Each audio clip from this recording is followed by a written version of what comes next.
Hello everyone and welcome back to Let's Play Pokemon Alpha Sapphire. In the last part we found ourselves here on the SS Tidal after briefly exploring a good chunk of the Battle Resort, and now we're gonna go finish up our time here really quick before we finally head back there. First off, talk to this guy, you actively get the Sharp Beak, which powers up flying type moves by I believe about 20%. No matter what, before you attempt the main thing that's the main focus of the Battle Resort, the Battle Maison, I recommend visiting the SS Tidal, mostly for the items you can grab down here on the bottom floor, as especially the one on the top left is a really important one.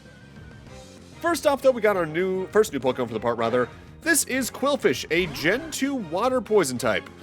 That typing means the Pokemon overall is weak to Ground, Electric, and Psychic. Stat-wise, it's got an okay physical attack stat and speed stat, but it's nothing too remarkable. Ability-wise, it'll either have Poison Point, Swift Swim, or Intimidate as its hidden ability. My worst nightmares of a Qwilfish was back in the original Gen 2, because the first time I think you encountered one through a random trainer, for some reason it had a really good chance of using Minimize really consistently in a way that actually made its evasion stat just ridiculous to get around. But largely, if I'm going to consider using a Qwilfish outside of just Pokedex completion, it's because of the regional variant and evolution it got over in Legends Arceus.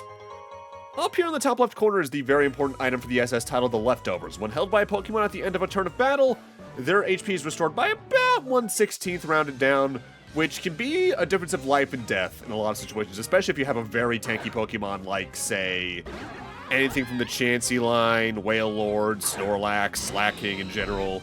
Really good stuff to have around. Next new Pokemon for the part is Floatzel, the Gen 4 Pure Water type that evolves from Weasel level 26. Pure Water type means it's weak to Grass and Electric exclusively. Floatzel, for as early as you can get one in most of the games it appears in, has a really good physical and special attack stat and is very fast on top of that. The big thing is it's a bit of a glass cannon. It can't take a hit that well.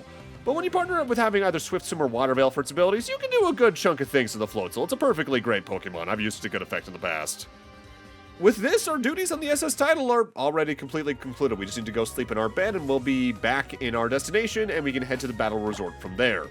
Compared to other boats in the series, specifically, say, the SSN or I think it was the SS Aqua in Heart Gold and Soul Silver and Gen 2 in general, much smaller ship. I guess technically you could argue the wrecked ship in the original version of Hoenn maybe could have been considered an analog to that, but considering they outright replaced that with the Sea Mauville here in Omega Ruby and Alpha Sapphire, not the biggest focus point on the whole. Notably, while actively resting at the bed here is what causes the trip on the ferry to end, you do have to talk to an NPC in order to actively leave the area, so in the case you wanted to heal and then take care of some of the other Pokemon trainers, you can still do that, just like with the SSN back in Kanto. At this point, there is a increasingly smaller amount of things left to do here in the post-game, so I'd say it's time we focus on the main meat of what they want you to focus on. Let's talk about the Battle Resort's main function, the Battle Maison. We've seen the building itself before a couple times already. It's in the center of the higher area, but now it's time for us to enter and talk about what lies within. Notably, at this point, we are in a new recording session, as I knew I'd be in this for a good little bit. Let it begin. Oh, it's you. You're here too, huh? I guess when trainers find out about a facility like this, it gets their blood pumping. This place reeks of hard-driving trainers. Who, me? I came to ask that guy Steven to come to the Pokemon League. That guy really goes for it when it comes to the Battle Maison. He's been hanging around here where you can have different battles than in the Pokemon League. Anyway, I came to bring him back, but it looks like he dodged me. Well, I said what I came to say. I'm going back to Evergrande. You're gonna try your luck at the Battle Maison too, right? If you see that guy, say hi for me. See you later. Like I brought up earlier, I believe, I do like that, especially in more recent Pokemon games, we do get these moments, however small, with the gym leaders or Elite Four members showing they're not just trapped in that room forever. It's not a lot, but it goes a decently long way, all things considered. So this is the main lobby for the Battle Maison. This is where you can actively trade the BP you earn within the battles you do here to get held items for your Pokemon, some of which are used in combat, some of which are also evolutionary items you need to use in order to trade. This is actively where you can get the Reaper Cloth that I would need to use in order to evolve Mortis if I could actively do that. And admittedly, thinking about it, actively sticking with a Dusclops has its good benefits. Like I already said, Eviolite can go a long way to make that an even more absurd tank than what Dusknoir could make it into.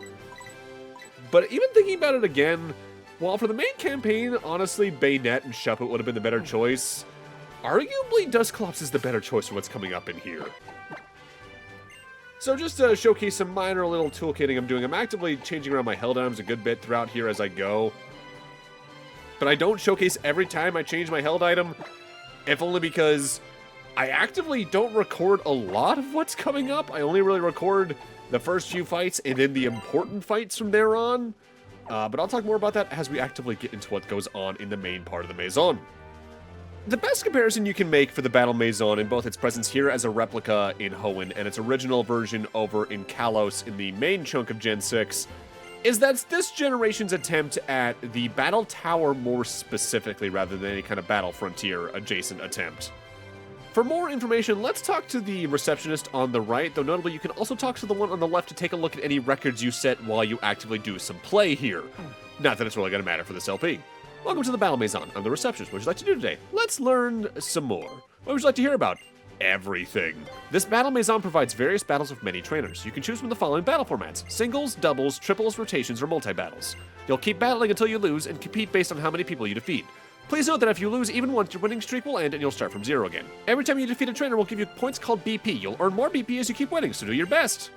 What about rules of battle? Please note the following 3 points when you battle in the Battle Maison. First, while you participate in battles here, Pokemon at levels higher than 50 will be reduced temporarily to level 50. Second, please note the number of Pokemon you need for a challenge. You need 3 Pokemon for singles, 4 for doubles, 6 for triples, and 4 Pokemon for rotation battles. For multi-battles, each trainer needs 2 Pokemon.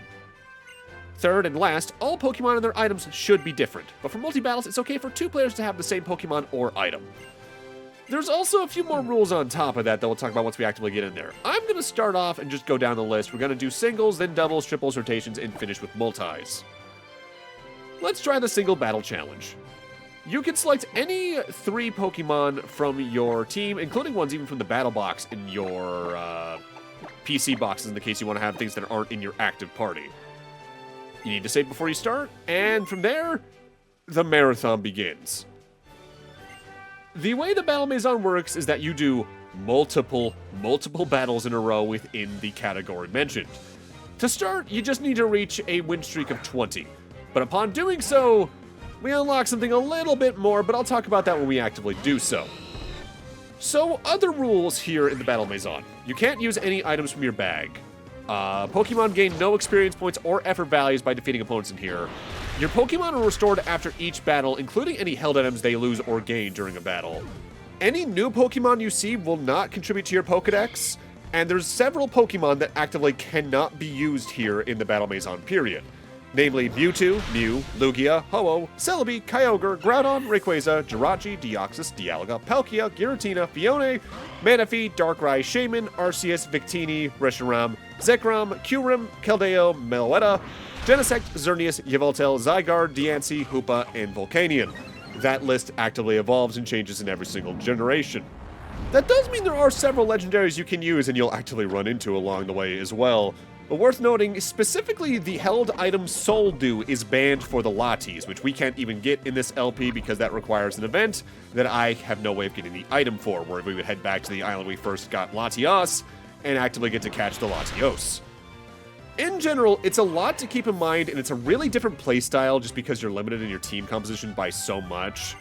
But worth noting, they're not absurdly cruel with it in that you can actively interrupt and take a break from your session at any point in time, and your win streak will be retained. So I can take a break right now and still have a win streak of 1. That's very important, as if you're trying to do the max challenge here, you'll be here for a bit, so you're probably not getting all that done in 1 session. So the thing about the win streaks, they start off pretty easy, but as you get through, they do get evolved in difficulty to the point where you'll start seeing legendaries like the Johto legendary beasts, like Latis, like the Johto legendary beasts, like the Gen 5 Swords of Justice, or Forces of Nature in specific. You can be in for a lot here, and you really need to nail in not only the super training for your Pokemon, but at minimum have also some potentially good natures and learn sets and held items planned out. You cannot go in here with the same mindset as playing just the main campaign because you will get messed up royally as you get later in. Hence why, as I go through this, I change up some movesets and held items here and again, just to help me out. With that said, because Pokemon here that are encountered are largely random, they can be anything from the Pokedex that's not outright banned. But since they don't count for your Pokedex overall, but because you're also not guaranteed to run into them, I don't see a point in going over them because you're not going to have the same fights as me. I think there's a list of trainers the game does pull from this that are in set parties, but you're not guaranteed to run into one or the other, so I don't really see much of a point in that. Like Stunky there, that was a Gen 4 Poison Dark type. I think I see at most one other of those as I go through the various amounts of battles I have to do here, but it doesn't really matter. So at this point, I've jumped forward in the footage to my 19th victory. Why? Because next is Battle 20, a battle against the Battle Chatelains. These are the unique trainer types only seen here in the Battle Maison. Effectively, they're your boss fights for what you're doing here as a challenge. Here she comes, Battle Chatelaine Nita!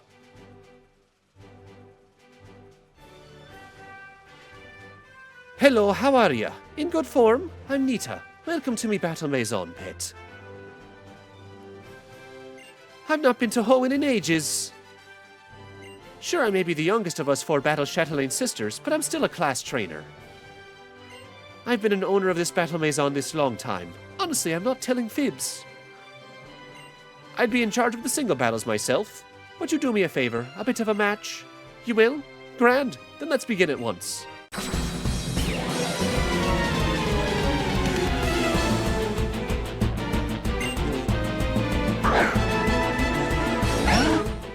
While I am bummed the Battle Frontier itself isn't here just for variety's sake, I'm really glad they brought back the Frontier Brain theme for the Battle Chatelain sisters. So the Battle Chatelains are the boss fights of the individual challenges you undertake here at the Battle Maison, and what's worth noting about them is that you encounter them at set points and they have set parties, hence why I'm actively showing them off at all.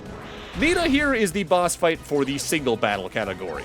Her three Pokemon are set to be a Wigglytuff with a Shell Bell, Disarming Voice, Round, Focus Plus, and Thunderbolt with a Modest Nature, with notably its HP and Special Attack EVs maxed. So this is not only a really better tank than it already was, it can throw a good attack at you.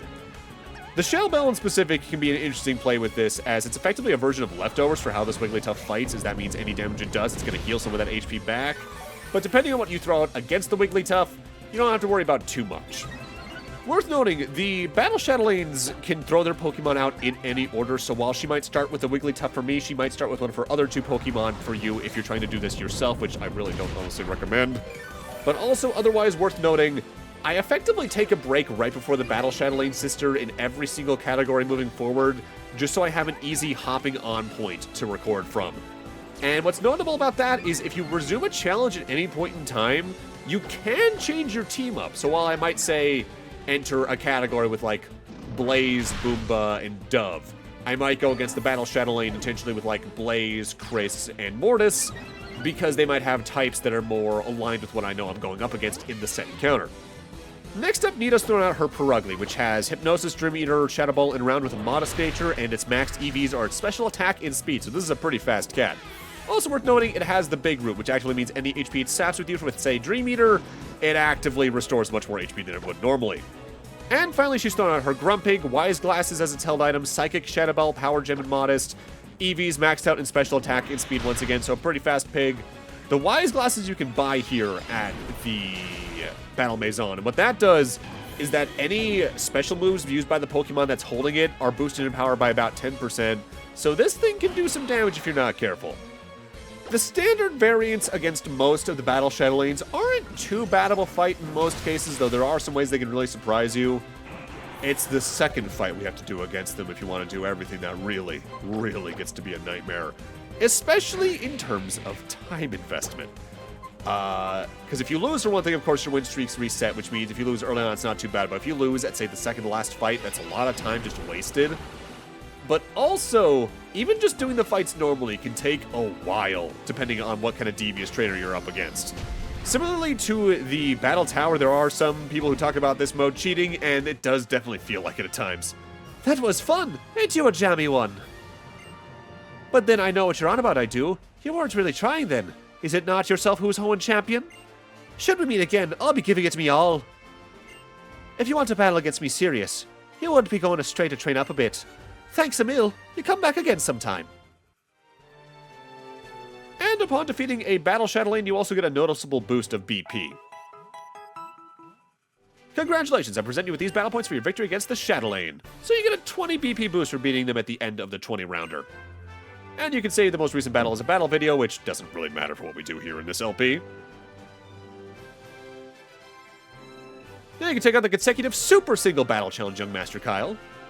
Upon clearing the standard version of a battle challenge, you unlock its Super Variant, which is technically an endless mode. But you get the ultimate reward for a challenge by clearing the Super Challenge up to the 50th battle. Guess what I'm doing in this LP?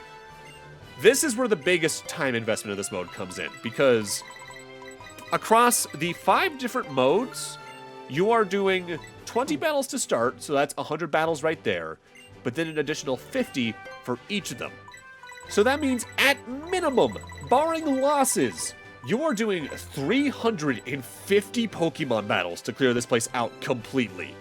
It sucks to do that as a marathon. And it took me like a week and a half to do this all because it took so much of my time. This is why my gameplay time, as I believe I mentioned earlier in the LP, balloons from being about 45 to 55 hours at the start of the post-game to nearing 100 by the time the post-game is finished. There's a lot of hours I spent here, and I cut most of it out effectively. And this is also the point in time where we're really going to start speeding up through the recorded footage, as since I only really record the first fight or two in a given category and then the Battle Chatelaine. I think at least one of these videos we're doing the Battle Maison in has like 4 recording sessions in it in total. So as you do more Battle Maison stuff, I do recommend changing up your movesets just with the BP you can earn along the way, as it does do a good bit for you. In specific, for instance, I just taught Blaze Thunder Punches, that'll help us out a good bit. But also now we're back at Rydal. Oh, it's you! I've been waiting for you. Many people have come to my shop saying they saw you riding a Rydal's bike here and there, and they want to buy a bike too. Thanks to you, my business is thriving. As a token of my appreciation, I'll give you another bike. By talking to that Hex Maniac I mentioned back in the desert, the Ace Trainer west of Fortree, and the one person back at the Battle Resort, we can come back to Rydal now and he'll give us the other bike you didn't actively have when talking to him. That means we can now do any of the little side things that requires both bikes, which are mostly located here in the Safari Zone. And just to get through this a little bit faster, I am speeding up the footage. The main thing is there's a total of, I think, 2 extra TMs you can get in doing this. For instance, up here is the TM for Energy Ball. From memory, that does damage and has like a 10% chance of lowering the target's special defense, which can go a long way to make it even a stronger move as you use it. Notably, I didn't actively explore much of the very north and northeastern chunk of the Safari Zone when we were first here, but I'm still going to speed it up through there because there's no real new Pokemon to see along the way, and there's no new Mega Stones and all that spawn in here after you complete the Groudon and Kyogre stuff back towards the end of the campaign. The next item of Super Note actively only requires having 1 bike to get to, though, and it's over here at the bottom of this little lake. In specific, over here is the TM for Solar Beam. That is a move that usually takes 2 turns to unleash its decently high grass-based power, but if you use it while there's a harsh sunlight state active, it actively only takes 1 turn to go off, which can be really powerful. Worth noting, though, any other weather states that are active, be it rain, hail, sandstorms, and all that, actively have that move's power. And finally, up here we get the TM for Wild Charge, which is an electric-type move that inflicts pretty high damage, and then the user receives recoil damage equal to some percentage of that. I forget off the top of my head. With that little distraction out of the way, it's once again time for us to head back to the Battle Maison and continue the grind. Worth noting, and I am about to showcase this, you don't need to use the ferry from Slateport or Lily Cove to reach the Battle Resort after you've been there the first time. You can land there either via fly or your Lati. In specific, if you draw a line directly southwest of the Pokemon League itself, it's on the island you find there, right about here.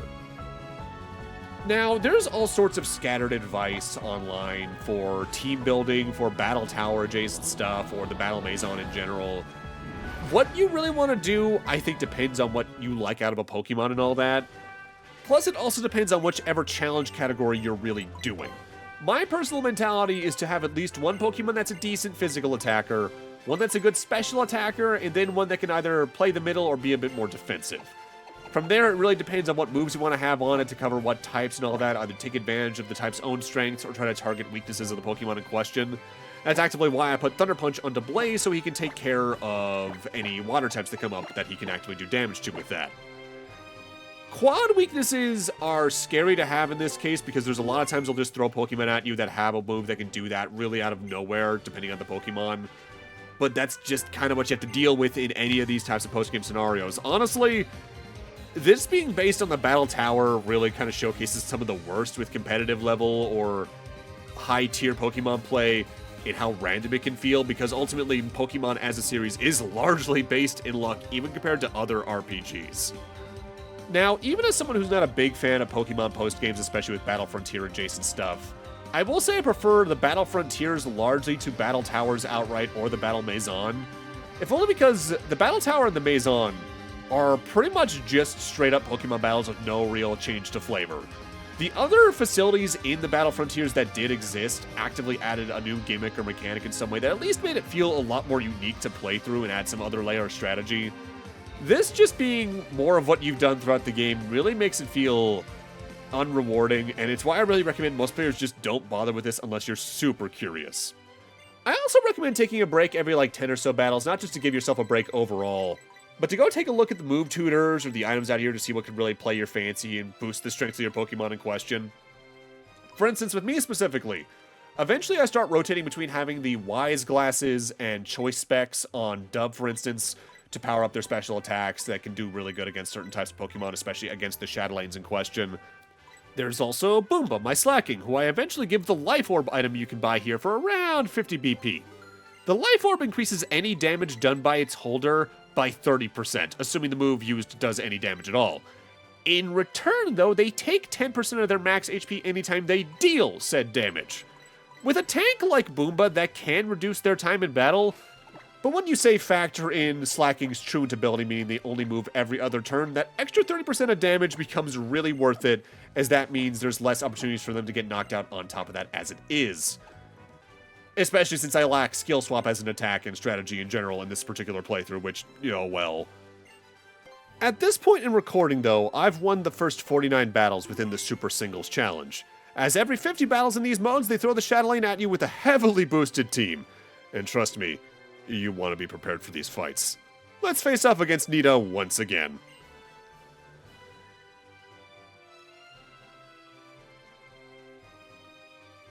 Hi, how are you? I'm Nita.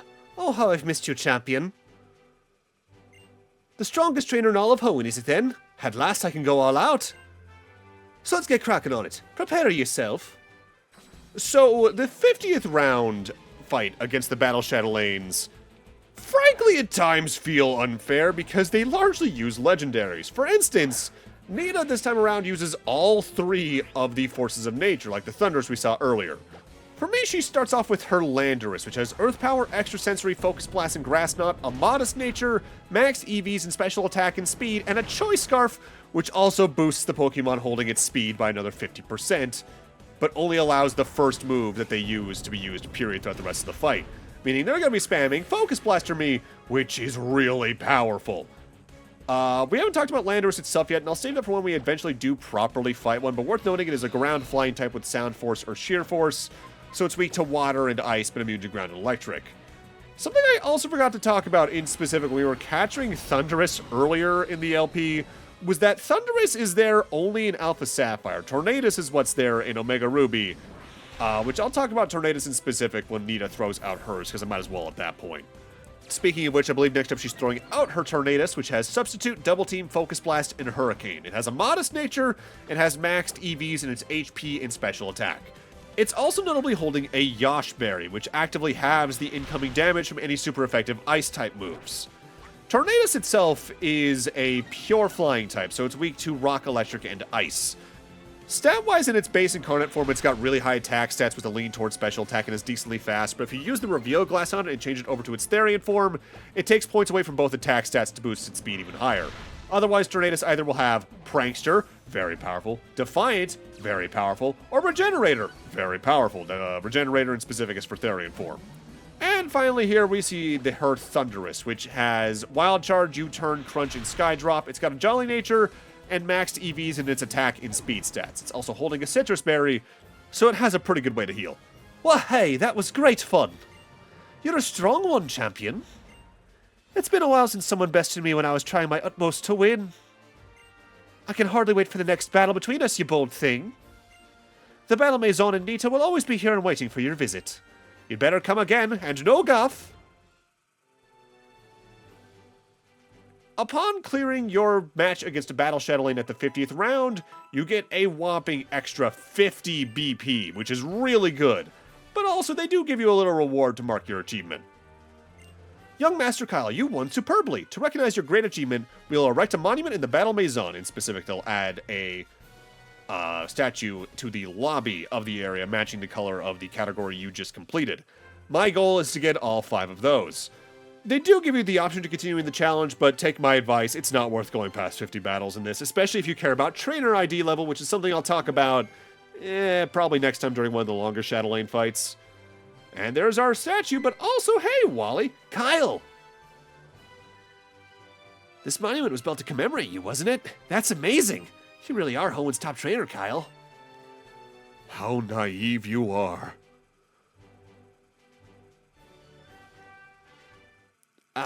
You are... There's no end for battles in the Battle Maison. Unknown strong trainers like us keep battling, hoping to achieve 100 or even 200 consecutive wins. That many? A battle is like a house of cards. It's like a Midsummer's Night's Dream. Records will be broken sooner or later. All we can do is train hard every day. I see. Well, I'm going to excuse myself now. You two, try hard. So there are still other trainers who are that passionate about Pokemon battles. Well, I feel like trying harder seeing that. I'm sure I can still become stronger. I'll see you later then, Kyle. I'm off to train some more. Worth noting, upon completing your first round of 50 battles in a super mode, you can actively not only get the statue, you can see that cutscene, and if you leave the Maison and re-enter it, Wally is waiting for you. Kyle, how are you doing? I've been training non-stop, so I was taking a short rest. Since I managed to run into you, Kyle, it seems like this will be a perfect chance to see how much I've improved. Time for our third bout against Wally, and he has upgraded his team a good bit. He's going to start off by throwing out his Altaria as usual, Dragon Flying type, Natural Cure for its ability, Aerial Ace, Safeguard, Dragon Pulse, and Cotton Guard. As with other instances of an Altaria used in a battle, if you're not careful and it gets either Safeguard or Cotton Guard up, it becomes a real defensive wall that prevents you from either accessing the rest of its team, or, in the case you do knock it out before it uses especially Cotton Guard, at least a way to protect the rest of its team members for several turns in a row. Worth noting, this is the last unique fight with Wally, but if you do more Battle Maison matches and come back to the lobby, there's a chance he'll be there again waiting for a 4th battle. And while I do showcase that one off once, I actively speed that fight up because it's nowhere near as interesting. What's worth noting in specific, and I'll probably talk about this again next part, anytime you rematch him in the lobby, there's a 1% chance to have him drop an ability capsule, allowing you to swap a Pokemon's ability at any point in time, which is nuts rare, but kinda worth it if you're trying to raise an absurd team. Next up, he's once again throwing out his Roserade. Poison Point for its abilities Synthesis, Leech Seed, Petal Blizzard, and Toxic. If Altaria is the defensive setup for his team, Roserade's the offensive setup, either trying to inflict poison on you or find other ways to slowly sap away from your HP. This can be a nightmare if it's allowed to stay on screen for too long, but as with most grass poison types, a good fire type attack to the face and it's out of the way pretty quickly. Now, if you wanted to at least just see most of the unique stuff tied to the Battle Maison, I'd say at least doing one set of a super challenge to see the 50th battle and do this Wally battle is worth it. But honestly, the only instances I really recommend doing this nowadays is either A, if you're trying to get the most out of the save file you possibly can, and hey, if you enjoy doing it, great for you. Or if you're specifically trying to build a team in Gen 6 to either play against friends or to carry forward into future games. But even then, there's better ways to make teams competitive nowadays that are much more simple. Next up, he throws out his Magnezone, sturdy for its ability Screech, Discharge, Tri-Attack, and Flash Cannon. We actively haven't seen a Magnezone yet, though. This evolves from Magneton when leveled up in a special magnetic field or when you use a Thunderstone on it, depending on the game. For the magnetic field here in Hoenn, go over to New Mauville to do so.